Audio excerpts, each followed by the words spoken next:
Oh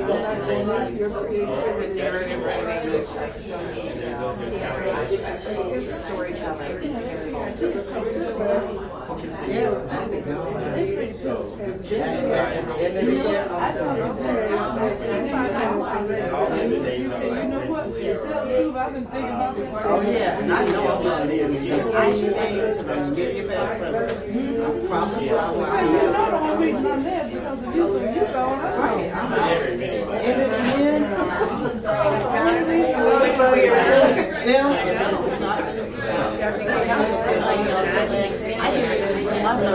I know it. For 4 months until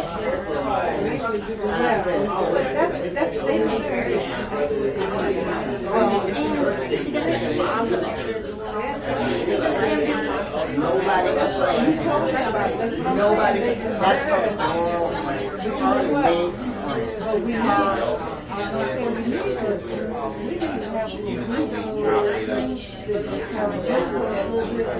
Somebody, I was shocked. Here's what she did.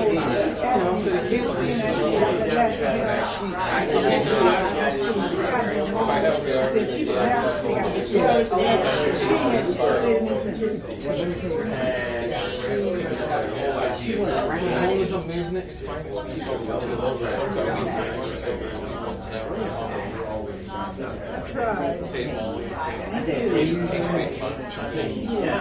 Because I go down and I said, let me tell you something. I'm not going to come. Yes, she did go there with me. I'm going to get I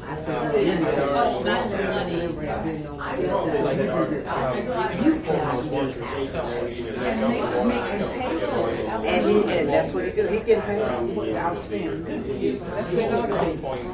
Because I just said, I'm sick of this. You know, I'm not going to let these people treat me like that. Oh, look at Patty Nolan. Oh, she said thank you. Okay, are we ready? I think I'll stand because I got my little cheat notes if I need them, you know. Because and he's here, so we got to be where we got to be. We need to be standing. I'm going to do your reading. I'm going to step off. Okay. I'm going to step off. Okay. No, I'll put down here. I didn't want to forget it. Stay down.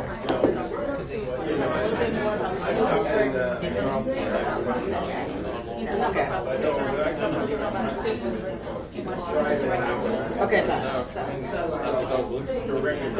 I'm good. So you can just say, can you get everything? Excuse me, everyone. If I can get your attention for a few minutes. You got to come back. If you guys want to gather up to the front, that would be great. Where do you want her? Tell me your name again. Anthony. Yeah, I'm going to come back here. Just so you know. So I just want to officially welcome all of you and thank you all so much for coming out to the National Press Club tonight for our book launch party for Dr. Sheila Brooks. As you know, yes.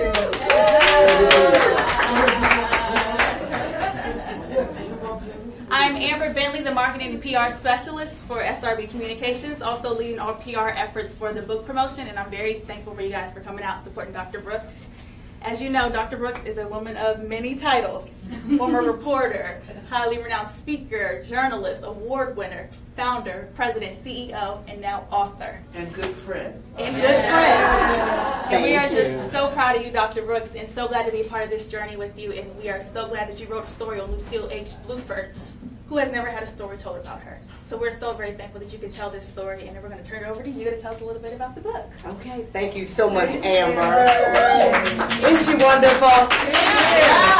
She is indeed, and an asset to SRB Communications. First of all, let me welcome each and every one of you this evening to this book signing. And I want to, first of all, thank Dr. Wilson, who could not be here, who is my co-author. He always liked to say, oh, but I just like to stand on the sidelines because all I did was coach and counsel and write a chapter. I said, well, but Dr. Wilson, let me tell you something. You did a whole lot more than that. He was on my dissertation committee for my PhD. Some years ago, between 2013 and 15, and in 2015 I received my PhD, and that's what the book is based on. So I want to thank him, even though he is not here with us this evening. He's here with us in spirit. But we do have with us this evening another member of my dissertation committee.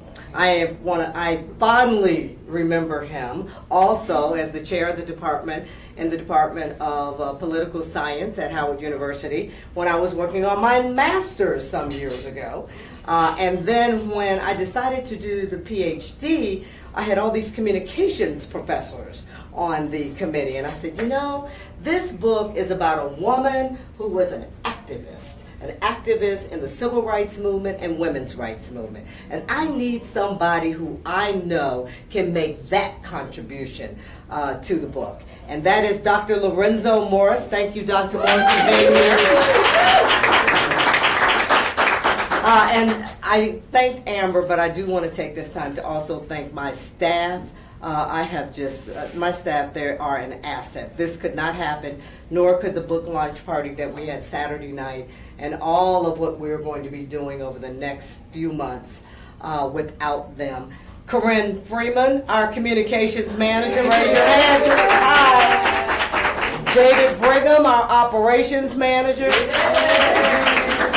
And the money man, where did he go? Oh, there he is. Money man from Scotland. Good. Alan Drummond, our brand marketing manager. Natalie Stufford, our social media specialist. Is that everybody we have here this evening? And Molly Jackson, who is still downstairs meeting with you. Molly steps in from time to time to assist us in everything we do, even though she serves as executive director of one of our minority business organizations, the President's Roundtable. And I would be remiss if I did not introduce the man of my life of 30 years, Mr. Rodney Brooks.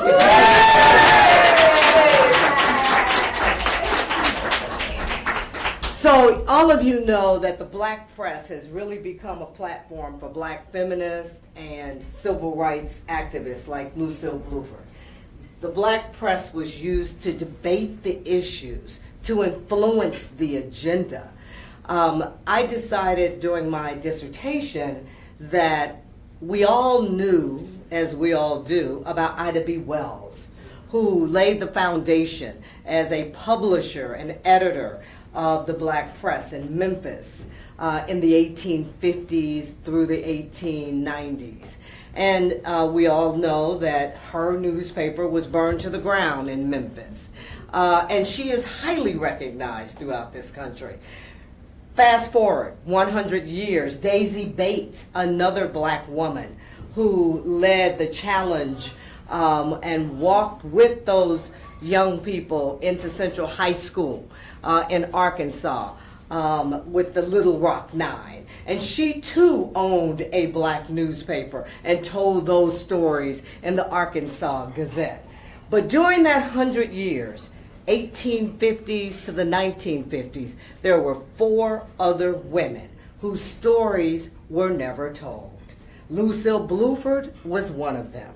Lucile Bluford started as a reporter in 1932 in Kansas City, Missouri at the Kansas City Call. Kansas City happens to be my hometown. I attended elementary school from kindergarten through 4th grade, blocks away from her newspaper, the Kansas City Call. Grew up playing right there outside of the newspaper after school. Didn't know her then, but knew about her. And I'll tell you, every African-American family in Kansas City read the Call paper every Friday. It was just like in any other city. Well, Lucile Bluford was a trailblazer. She laid the foundation for telling the stories of the civil rights movement and women's rights movement. She used her black feminist ideals in her stories. So she articulated those black feminist ideals so that she could help influence everything from protests to solidarity, segregation, and any other civil rights as well as women's rights stories. And she worked at the Kansas City Call for 70 years. When she started there, she worked under Roy Wilkins, right before he went on to run the NAACP. In 1939, her editor encouraged her to apply to graduate school at the University of Missouri. She already had an undergraduate degree in 1932 from the University of Kansas, only one of two African American women. 1939, she applied to graduate school at the University of Missouri, Columbia. She was accepted. When she showed up to sign up for classes, to register, the registrar pulled her out of line and said, "You can't attend here because you are black." She then filed a lawsuit along with the NAACP, which translated into 11 lawsuits over 3 years. In 1941, 3 years later, the school decided that we still don't want her here, but the Missouri Supreme Court said you must admit her. The University of Missouri Columbia shut its graduate school doors and said you cannot attend, citing that they had to send people off to war, and asked her to go down the road 30 miles to attend Lincoln University. Lincoln University didn't have a journalism school, but it was because of her activism that the first journalism school at a historically black college and university was created in 1941. 50 years later, the University of Missouri gave Lucile Bluford an honorary journalism medal and an honorary doctorate. But she was a trailblazer. I am going to just take a few minutes here and just read a couple of things about some of the stories that she wrote. During the late 1960s, following the assassination of Dr. Martin Luther King Jr., her stories on the Kansas City riots suggested that the police provoked the violence and bloodshed. In an article published in the April 1968 issue of the Kansas City Call, Bluford blamed the police for throwing tear gas on nonviolent student protesters. She accused the police department of inciting riots and arson that led to 4 days of civil unrest, left 7 people dead and more than 200 injured, and approximately 1,700 National Guard members converging on the city to restore order to the vandalized East Side community. Students had gathered in front of City Hall to protest against school and government administrators who failed to close the schools on the day of Dr. Martin Luther King's funeral, April 9, 1968. Now I have to say, I remember that time. I was in one of those schools. I was in the 5th grade at Holy Name Catholic School during that time. And that's when the rioting began. The nuns placed us all on the floor up under our desk and shuttled us home some many hours later. And then for the next few days, Kansas City was just that side of, east side of Kansas City just became an arsenal. The homes were being burned down, the schools were being burned down. So her story meant so much to me because I lived that part of the history.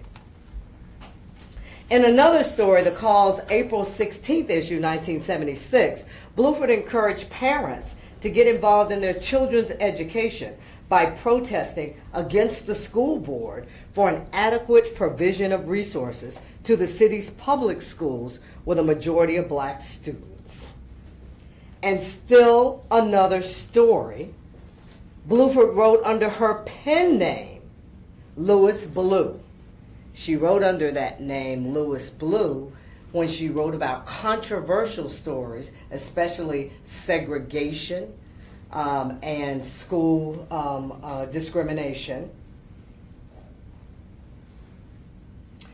And then on many other occasions, she used the pen name Louis Blue so that she could show her tenacious pursuit of sweeping changes in school desegregation issues. So that's just a little bit about Lucile Bluford and the influence that she truly had over the civil rights movement and women's rights movement during those years in Kansas City, Missouri. I was fortunate enough during all the research that I did over a 2-year period. I gathered 358 of her news stories and analyzed them, all about protest, solidarity, crime, race, racism, sexism, and it was very, very interesting to conduct all this research, particularly since everything was on microfilm. I had to visit so many libraries, early mornings and evenings, but it was truly a labor of love for me. And I am so pleased that I could be able to share that story with all of you today and with so many others, because she is certainly an unsung hero in these United States. There is a library named in Kansas City, Missouri. The Kansas City Library has named one of its branches the Lucile Bluford Library at 30th and Prospect. Annie Burns is from Kansas City, Missouri. One of my good friends. And just about a month ago, right before the book was released, I got it right in the book at the last minute, the University of Missouri has now named a dorm, a women's dorm, after Lucile. And then finally, last summer, the Missouri legislature declared July 1 her birthday, the Lucile Bluford Day, and they're trying to make it a legal holiday this session. So it is, it's been a true dedication to a woman who was a trailblazer in this country, who fought for not only gender equality, but who fought for racial equality. So I hope each and every one of you do get the book. Please read the book. Very good readable book. And if you look on the back of the book, there are 4 professors who had a dedication of Lucile Bluford, including Dr. Morris from Howard University. But I want to thank you all for coming. I appreciate each and every one of your support, and good reading to each and every one of you. Thank you. Congratulations. I actually have a question, Dr. Brooks. Yes, ma'am. Can you tell some of our guests a little bit about Lucile Bluford's writings on anti-lynching? Did she do writings? She did do some on the anti-lynching in those early days in the 30s and the 40s.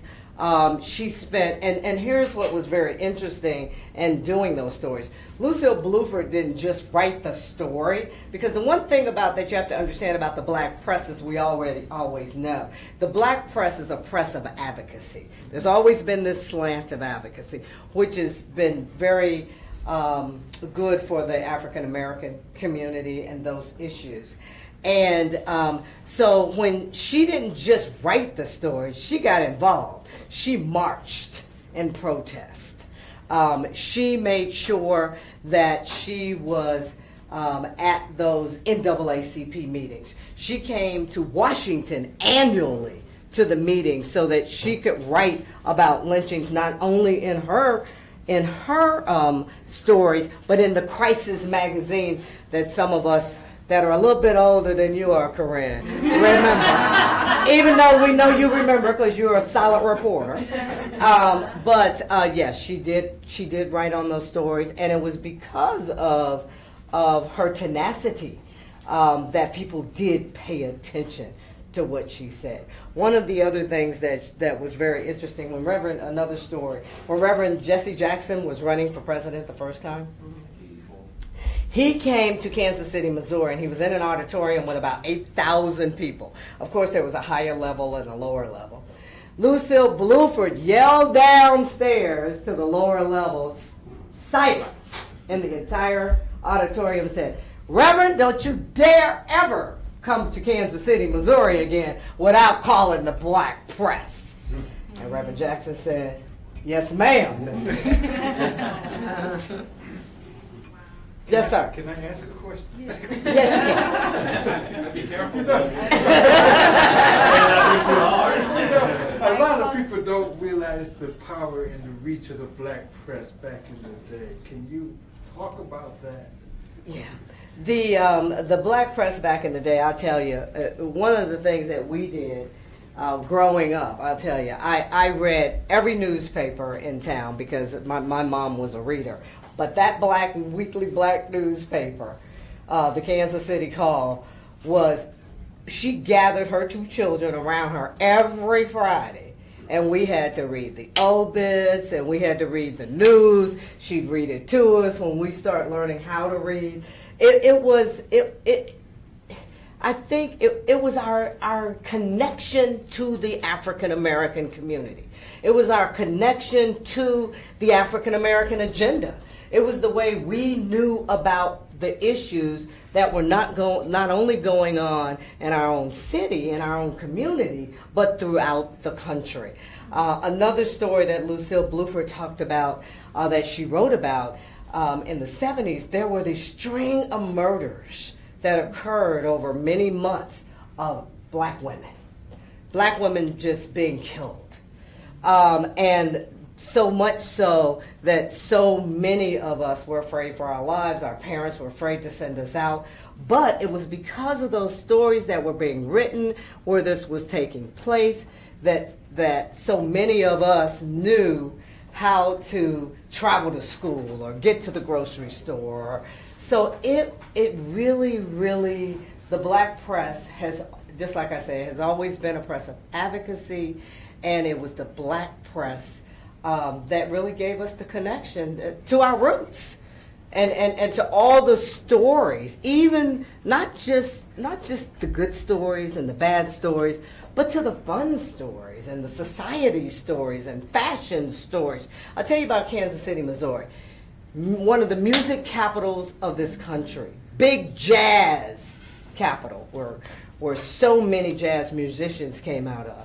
And every time in the 30s, 40s, 50s, 60s, 70s, anytime one of those jazz musicians or celebrities or actors who were African American, their first stop was the Kansas City Call.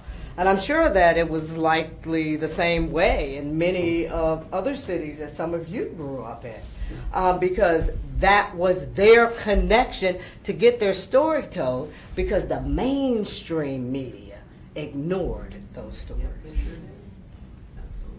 Yes, ma'am. Dr. Brooks, congratulations again. Thank you, Carrie Ann. Your reading. Question, so certainly, what would be her charge to journalists today? Obviously, reporters today are kind of reporting on a tweet and kind of discombobulated around news and their own agenda and the purpose as the kind of fourth arm. Like, what would be her charge to journalists today in terms of reprioritizing and focusing on the role of the press? Lucile Bluford was a storyteller. As so many of us, because we came up with 3 networks or a couple of newspapers, 3 or 4 newspapers in our own city. And I believe Lucile Bluford's charge today would be, and particularly with everything that's going on with digital and social media, is that we really need to tell the story accurately, fairly, objectively, and get to the basic tenets of whatever that purpose in the story is. I think that we lose that in tweets. We lose that in social media. We lose that in these 140 characters. I don't think Lucile Bluford would appreciate that at all. That's helpful. You're welcome. Any other question? Yes. Yes, sir. In your preparation of the book, were you interacting with Ms. Bluford's descendants at all? And and how have they supported the mission? Well, it's very interesting. Lucile Bluford had two brothers. She was never, well, let me step back. She was never married. She never had children. She always called the newspaper her child. She had two brothers, and one brother had two children. And her two nephews, one of them, all of you know, was the first black astronaut in space, Guyon Bluford. And she, I did not get to meet any of her family. Guyon Bluford, I do know where he is, but he is a recluse. He's in Philadelphia because that's where the family was raised. He's in his mid to late 70s. He worked for NASA here for a long time, but he keeps to himself. I did get to speak with the last professor who was in the room who met her when she finally met that registrar who turned her away in 1939, when she was given the Missouri Medal of Honor, and when she was given the honorary doctorate in 1989. This professor was in the room with the 7 other people, along with Lucile Bluford and that registrar. And he also is one of the testimonials on the back of the book, and one of the people that I interviewed that's in the book. And that's Professor Brian Brooks of the University of Missouri, Columbia. But I did meet and hang out with Dr. Wilson and I on 2 or 3 occasions with 2 of her best friends. And this was even as early as last summer. One is 88 years old, Miss Mamie Hughes, who's probably 89 by now. The other was Miss Whitney, Irene Whitney Marcus, and she's 99 years old. She's probably 100 by now. Okay, I will see them in a couple of months. They are still living. They get around as well as you and I. Miss Mamie Hughes, the 89-year-old, was driving around, and I'm like, okay. She's a treat herself. She's an activist and long-time Kansas Citian.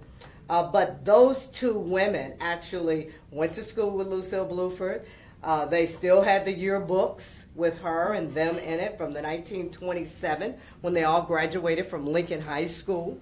And they told me some tremendous stories. One of the things, Lucile Bluford was a member of the sorority. She was an AKA, like you are, Amber, and I'm sure so many others. But she was an AKA, and she was very involved in her sorority at the University of Kansas. Of course, she was the only African American with the Journalism Society. But then when she got into the AKA, she got to connect with her black roots. So I did get to actually chat with several of the folks. And then the last person I did talk with was Donna Stewart, who is now running the paper as the publisher, who was her protege coming up. And she is still in Kansas City, Missouri. And in her late years before she passed away, Donna Stewart was with her and was her caretaker. Oh, that's great. Mm-hmm. Yes, ma'am. Dr. Brooks, hi. Hi. Thank you for coming. Yes, of course. I'm an AKA as well. But I can see this book being turned into a movie. What do you think about that? Well, I have heard that. Thank you so much for that, Sharon. I've heard that so much. I guess I'm not just the movie. I don't even go to movies. I mean, I wait till they get, I just don't have the time. I wait till they get to the TV, except for, right now. But documentary, I can see that. And I'm going to look to one of my young people, I call them all my young people that I've been part of their lives for so long, Roland Martin, who has his photographer here streaming this evening, though he is not with us. He's here with us in spirit. But I'm going to chat with him about how we do that and start talking about getting that into a documentary. It has to be told. Yes, ma'am. It has to. Yes, ma'am. and see if you didn't know about film and television, we might give you a hall pass, but you don't get that.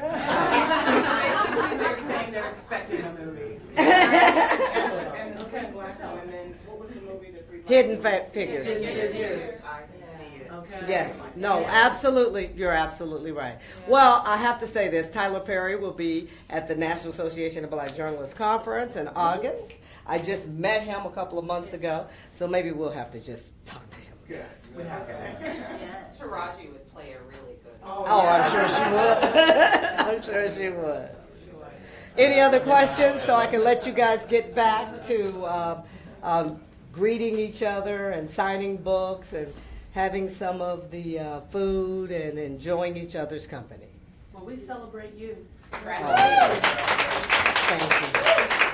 Thank you so much.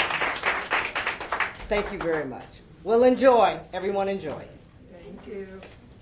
Thank you for the comments. A really great job. I love the presentation. Okay. One of my old friends used to be helpful with the kind of documents and stuff.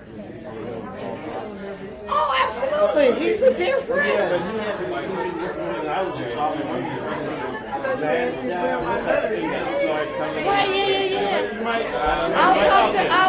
I will, because he would be.